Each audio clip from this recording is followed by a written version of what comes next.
구화 적기조례. 베르너가 추천한 마이바흐라는 천재적인 소년을 알게 된 다임러는 그 후 마이바흐에 대하여 관심을 가지고 지켜보게 되었다. 과연 마이바흐는 천재적인 사고를 가진 인물이었다. 그런 마이바흐를 알게 모르게 다임러는 지도를 하게 되었고 1865년 마이바흐가 19세가 되던 해 훌륭한 엔진을 디자인할 수 있었다. 그 후 다임러는 1900년 사망할 때까지 마이바흐를 조수이자 동료로 평생을 같이 일하게 된다. 1865년 고요한 어느 날 아침, 다임러의 사무실에 신문을 손에 든 마이바흐가 문을 열고 다임러에게 아침 인사를 하며 들어왔다. 안녕하세요. 다임러 씨, 좋은 아침입니다. 아, 그래 좋은 아침이야. 마이바흐는 다임러에게 신문의 한 면을 보여주며 말을 계속 이어갔다. 혹시 오늘 조간 신문을 보셨나요? 아니 아직 못 보았지. 무슨 큰 일이라도 생겼나? 네. 좀 이해 못할 기사가 있어서요. 무슨 기사이길래 그러지? 지금 펴드린 지면을 읽어보시면 아실 거예요.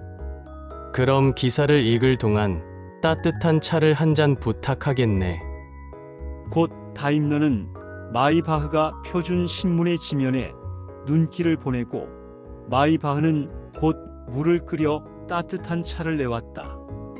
마이바흐가 차를 내왔을 때에는 다임러는 이미 지면을 다 읽은 상태였고 눈을 감은 상태에서 미간에 약간의 인상을 쓰며 생각에 잠겨 있었다. 곧 눈을 뜨며 마이바흐에게 말을 건네었다.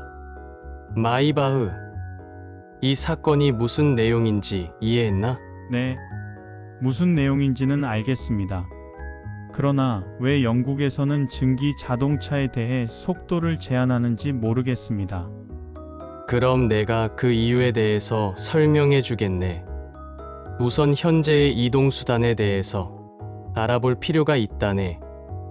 현재 이동수단은 나차, 자전거, 자동차 정도가 되겠지. 이 중 현재 가장 사람들에게 주목을 받는 것은 자동차라 할 수 있네. 현재 자동차의 동력은 석탄, 전기 등 여러 가지라네. 특히 이 중 가장 많이 사용하는 것이 우리가 잘 알고 있는 증기 자동차이지. 그런데 이 증기 자동차가 아주 편리하면서도 위험한 거라네. 마이바흐는 다임러의 말에 동의하듯이 고개를 끄덕거렸다. 그런 마이바흐를 보며 다임러는 말을 이어갔다. 자네도 잘 아는 것처럼 거리의 마차와 자동차가 뒤섞여 가끔 말들이 놀라 마차가 전복되는 사고부터 자동차와 마차가 부딪혀 증기 자동차의 보일러에서 불이나 사람이 타 죽는 인명사고도 있었지.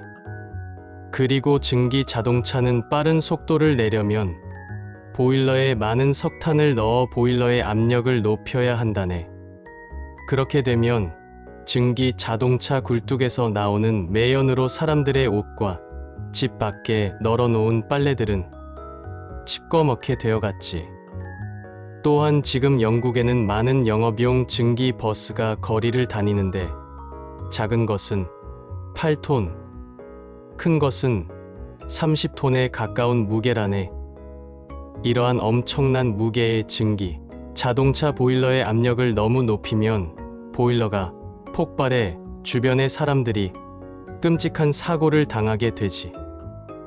다임러는 잠시 말을 끊고 차를 한 잔 마시며 다시 말을 이어갔다.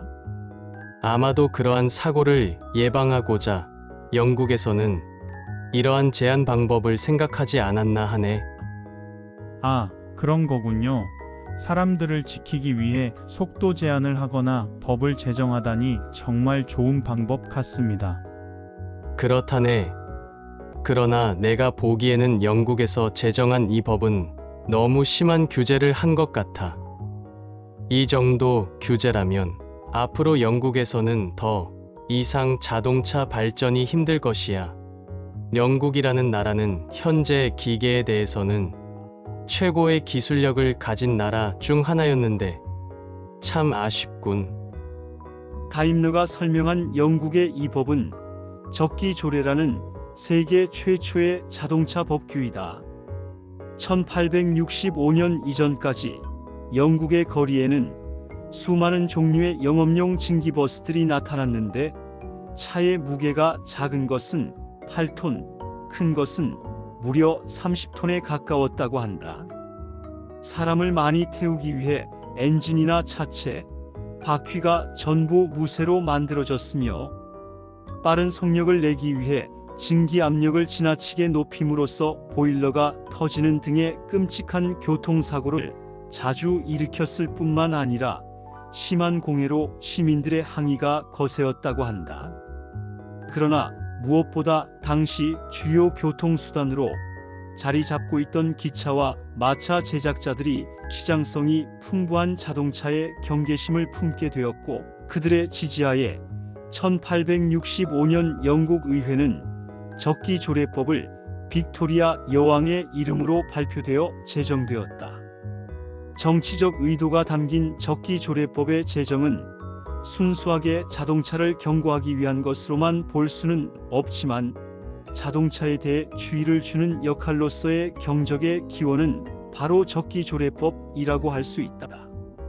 최초의 자동차 법규인 적기조례의 내용은 다음과 같다.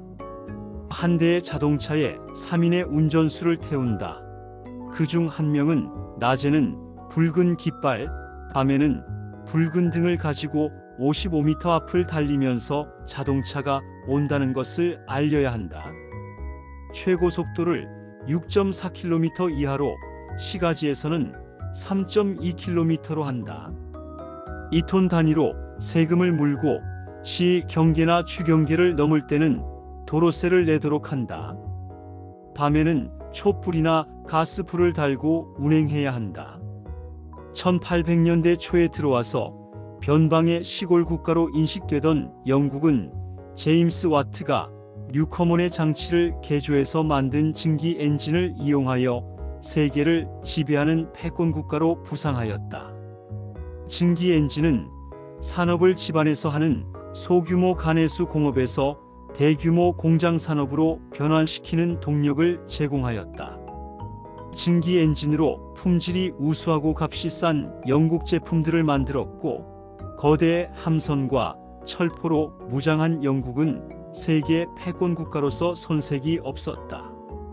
높은 과학기술 수준과 화려한 역사 그리고 찬란한 문화를 소유하고 있었던 프랑스와 독일은 이런 영국의 군사적, 경제적 우위에 대적할 아무런 힘을 보유하지 못했다. 특히 독일은 신성 로마 제국의 몰락 이후 경제적인 빈국으로 남아 있어서 영국 경제의 하청기지로 전락하고 말았다. 이 때문에 독일과 프랑스는 거대한 설치자금과 상하수도 등 선진적인 사회 간접 시설을 요구하는 증기 엔진을 산업기지에 쉽게 건설할 수 없었다. 그래서 독일은 영국과 대적하기 위해서는 값비싼 증기 엔진 대신에 작고 강력하고 효율이 높은 다른 종류의 동력기관을 속히 발명하여 산업시설에 쉽게 설치하고 풍족한 경제적 부를 창출하는 꿈을 그리게 되었다.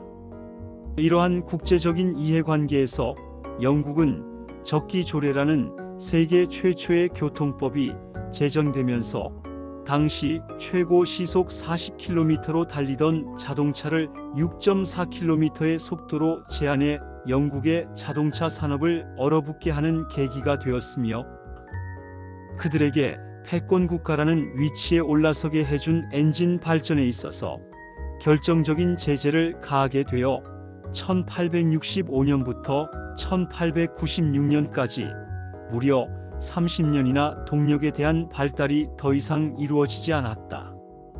영국이 적기조례를 시행하기 이전 독일보다 프랑스에서 먼저 1860년 프랑스 르노아르가 석탄가스를 이용해서 강력한 힘을 내는 내연기관을 발명해 파리 만국박람회에 전시하여 프랑스는 새로운 엔진을 통해 동력을 확보할 수 있는 절호의 기회를 갖게 되었다. 그러나 나폴레옹의 왕정을 전복시키고 제2공화정으로 복귀한 프랑스 정부는 정권 다툼에 정신을 쏟고 있어서 이렇게 중대한 발명에 신경을 쓸 겨를이 없었다. 그로부터 7년 뒤인 1867년 독일의 오토는 르노와르의 내연기관보다 좀 더 개량된 지금의 자동차에 탑재되어 있는 휘발유 엔진과 동일한 사행정 내연기관을 발명하여 파리 만국 박람회에 전시하게 된다. 그리하여 독일은 그 어떤 나라보다 빨리 강력한 엔진 기술을 확보할 수 있는 절호의 찬스를 거머쥐게 된다. 1896년 영국에서 적기 조례가 폐지되기는 했으나 이때는 이미 독일, 프랑스 등 다른 국가들의 동력 산업이 본 궤도에 오른 후였다. 적기 조례는 영국 입장에서 패권 국가를 확고히 할 수 있는 발판을 놓치게 한 안타까운 법이었다. 한편 적기 조례와 함께 영국에서는 교통을 통제하고자 1868년 영국 런던의 차량과 사람의 통행을 이끌어주는 신호등이 등장하게 되었다. 시속 6.4km로 느림보 증기 자동차가 누비던 영국 런던의 거리에 둥근 구멍 2개를 뚫고 적색과 녹색의 유리를 끼워 뒤쪽에 가스등을 달아 교통경관들이 손으로 돌려 신호를 했다. 그러나 이 가스 신호등은 폭발이 교통경관들을 다치게 하는 바람에 곧 사라졌고 대신 촛불 신호등, 다음에는 석유등으로 바뀌어 휘발유 자동차가 탄생한 한참 후까지 이용되었다.